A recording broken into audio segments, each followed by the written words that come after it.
తన పార్టీని కాంగ్రెస్‌లో విలీనం చేసి కాంగ్రెస్ కండువా కప్పుకున్న వైఎస్ షర్మిలను ఉద్దేశించి వైసీపీ ఫాలోవర్ అయిన శ్రీరెడ్డి షర్మిలను ఇమిటేట్ చేస్తూ వెకిలిగా చేసిన కామెంట్స్ సోషల్ మీడియాను షేక్ చేస్తున్నాయి. వైఎస్ జగన్‌కు ఎదురెళ్లే సాహసం చేస్తున్నావని, తెలంగాణలో బకరా చేద్దామనుకుని కుదరక ఆంధ్రాకు వచ్చి ఎంపీ సీటు కోసం కాంగ్రెస్‌ను గెలికిందని, హిందువులందరినీ మతమార్పిడి చేయిస్తానని చెబుతుందని, ఆంధ్రాను తన జాగిరిగా చేసుకోవాలని చూస్తుందని శ్రీరెడ్డి వెటకారంగా మాట్లాడారు. దీనితో ఈ న్యూస్ వైరల్ అయింది. ఎవరికి నచ్చిన విధంగా వాళ్ళు ట్రోల్ చేయడం మొదలుపెట్టారు. మాజీ ముఖ్యమంత్రి వైఎస్ రాజశేఖర రెడ్డి కుమార్తె, ఏపీ ప్రస్తుత సీఎం జగన్ చెల్లెలు వైఎస్ షర్మిల కాంగ్రెస్ పార్టీలో చేరడం రాజకీయ వర్గాల్లో పెనుమార్పుగా మారింది. రాష్ట్ర విభజన ప్రభావంతో ఏపీలో దాదాపు చెరిగిపోయిన హస్తం పార్టీకి ఆమె ప్రాణం పోయగలరా?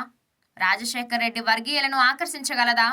ప్రస్తుత వైఎస్ఆర్సీపీ నుండి నాయకులను తన వైపు తిప్పుకోగలదా అనేది అందరిలో ప్రశ్న. అయితే ఏపీ కాంగ్రెస్ ఎక్స్ వేదికగా ఆసక్తికర ట్వీట్ చేసింది. రాజశేఖర్ రెడ్డి చరిష్మా క్రమక్రమంగా వైఎస్ఆర్సీపీకి దూరమవుతుంది అని తెలిపేలా ఒక ఫోటోను షేర్ చేసింది. వైసీపీ కార్యక్రమాల్లో రాజశేఖర్ రెడ్డి ఫోటో క్రమంగా కనుమరుగవుతున్న తీరుని ఈ ఫోటో ద్వారా తెలియజేసింది. మీకు అర్థమవుతోందా అనే ట్యాగ్ను ఏపీ కాంగ్రెస్ జోడించింది. సాధారణంగా ఒక రాష్ట్ర ముఖ్యమంత్రి ఇంకొక రాష్ట్రంలో పర్యటిస్తే చాలా ఆసక్తికరమైన న్యూస్గా చూస్తాం. ఎటువంటి హడావిడి లేకుండా పంజాబ్ ముఖ్యమంత్రి ఆంధ్రప్రదేశ్లో 5 రోజుల పాటు బస చేశారంటే ఆశ్చర్యంగా అంతకంటే ఆసక్తిగా ఉంది. ఎవరైనా ముఖ్యమంత్రి వేరే రాష్ట్రంలో పర్యటిస్తే 1-2 రోజులు మాత్రమే ఉంటారు. కానీ పంజాబ్ ముఖ్యమంత్రి 5 రోజుల పాటు విశాఖలో ఏం చేస్తున్నారు అన్న దానిపై ప్రస్తుతం ఆసక్తికర చర్చ సాగుతోంది. అసలు పంజాబ్ ముఖ్యమంత్రి రాకకు కారణమేమిటి? ఏదైనా రాజకీయ కోణం ఉందా? ఇంత రహస్యంగా ఒక ముఖ్యమంత్రి రాకను గోప్యంగా ఉంచడానికి కారణం ఏంటి అని పలువురు ప్రముఖ రాజకీయ నాయకులు, విశ్లేషకులు ఆలోచనలో పడ్డారు.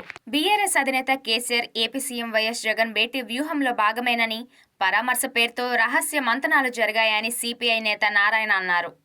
గతంలో ఒకరినొకరు సహకారం చేసుకున్న విషయం గుర్తు చేస్తూ ఇప్పుడు కేసీఆర్ సహకారాన్ని కోరడానికి జగన్ కేసీఆర్ వద్దకు వచ్చారని నారాయణ తనదైన శైలిలో స్పందించారు. అయోధ్య రామమందిరం ప్రారంభోత్సవానికి ఆహ్వానం అందిందని, బీజేపీ మతతత్వ ధోరణికి వ్యతిరేకంగా ఉన్న తాము వెళ్లబోమని మీడియాకు వెల్లడించారు. విజయవాడ ఎంపీ కేశినేని నాని టీడీపీకి రాజీనామా చేస్తానని సంచలన ప్రకటన చేశారు. ఢిల్లీకి వెళ్లి ఎంపీ పదవికి రాజీనామా చేస్తానని, ఆమోదించిన తర్వాత టీడీపీకి గుడ్ బై చెబుతానని తెలిపారు. పార్టీ అధినేత ఆదేశాలను పాటిస్తానని చెప్పిన నాని ఇప్పుడు పార్టీని వీడతానని ప్రకటించడం ఆసక్తికరంగా మారింది. ఫిబ్రవరిలో భవిష్యత్ కార్యాచరణపై నిర్ణయం తీసుకుంటానని నాని తెలిపారు. ఈ మధ్య నాని వైసీపీ నేతల కార్యక్రమాల్లో పాల్గొనడం, సజ్జలతో భేటీ, పార్టీకి రాజీనామా చేస్తానని ప్రకటించడం పట్ల విజయవాడ సర్వత్రా చర్చనీయాంశంగా మారింది. పార్లమెంట్లో ఒక యంగ్ మహిళా రాజకీయవేత్త అందరినీ ఆశ్చర్యపరిచేలా అద్భుతంగా తన గళాన్ని వినిపించింది. అది కూడా స్థానిక భాషల కోసం పార్లమెంట్లో చాలా ఉద్వేగభరితంగా మాట్లాడటం సంచలనంగా మారింది.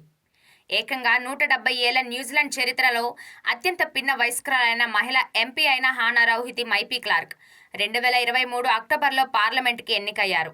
ఆమె న్యూజిలాండ్లోని మావోరీ కమ్యూనిటీల హక్కుల కోసం పోరాడుతున్నారు. మాతృభాషలో పార్లమెంటే దద్దరిల్లేలా కాంతారా మూవీని గుర్తు చేస్తూ మావోరీ కమ్యూనిటీ హక్కుల కోసం మాట్లాడారు. అందుకు సంబంధించిన వీడియో నెట్టింట తెగ వైరల్ అవుతుంది. పార్లమెంట్ గడగడలాడేలా మావోరి తెగ కోసం మాట్లాడిన క్లార్క్ తెగింపు చూసిన వారంతా ఆశ్చర్యపోతున్నారు. సముద్రం ఉన్నట్టుండి వెనక్కి వెళ్లడంతో విశాఖపట్నం ప్రజలను ఆందోళన చెందేలా చేస్తుంది. జపాన్లో భారీ భూకంపం ప్రభావమో లేక రెగ్యులర్ అమావాస్య పౌర్ణమి సమయాల్లో కలిగే వాతావరణ పరిస్థితుల ప్రభావమో తెలియదు కానీ విశాఖలో 3-4 రోజుల నుంచి సముద్రం వెనకకు వెళ్ళింది. దీంతో సముద్రంలో అలజడి రేగింది. ఎక్కడో జపాన్లో భూకంపం వస్తే అంత దూరం వెళ్తుందా? అసలు కారణం అదేనా, వేరే ఏమైనా కారణాలా అన్న అనుమానాలు తలెత్తుతున్నాయి. ఎవరికి తోచినట్టు వాళ్ళు మాట్లాడుకుంటున్నారు.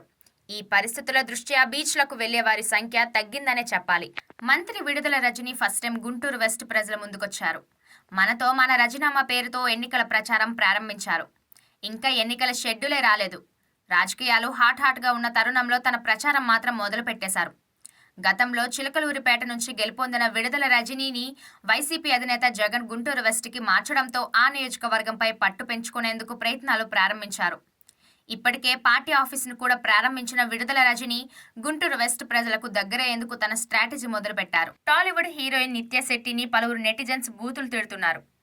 అంజి, దేవుళ్ళ వంటి చిత్రాల్లో బాలనటిగా ఆకట్టుకున్న నిత్య ఇంజనీరింగ్ గ్రాడ్యుయేషన్ తర్వాత హీరోయిన్గా స్థిరపడాలనే ప్రయత్నాల్లో భాగంగా నువ్వు తోపురా అనే చిత్రంతో హీరోయిన్గా సినీ రంగ ప్రవేశం చేసి తర్వాత ఓ పిట్ట కథ మూవీలోనూ నటించింది. అయితే ఇవేమీ ఆమెకు గుర్తింపును సంపాదించి పెట్టలేదు. మరోవైపు డిజిటల్ మాధ్యమంలో సిరీస్లతో ప్రేక్షకులకు దగ్గరయ్యే ప్రయత్నం చేసినా సరైన బ్రేక్ కోసం వెయిట్ చేస్తున్న నిత్య శెట్టి సోషల్ మీడియాలో చాలా యాక్టివ్గా ఉంటుంది. సోషల్ మీడియాలో హీరోయిన్స్ తమ హాట్ పిక్ షేర్ చేయడం కామన్ అయిపోయింది. అయితే నిత్య శెట్టి మాత్రం ఒక అడుగు ముందుకేసి బాత్ టబ్లో నగ్నంగా చేతిలో మందు గ్లాస్ పట్టుకొని ఉన్న వీడియోను షేర్ చేసింది. దీంతో నెటిజన్స్ మైండ్ బ్లాంక్ అయింది. జగన్ రెడ్డికి తన పార్టీ ఓటమి కళ్ల ముందే కనిపిస్తుందని, అందుకే కొందరు కాపు పెద్దలను రెచ్చగొడుతున్నారని జనసేన అధినేత పవన్ కళ్యాణ్ అన్నారు.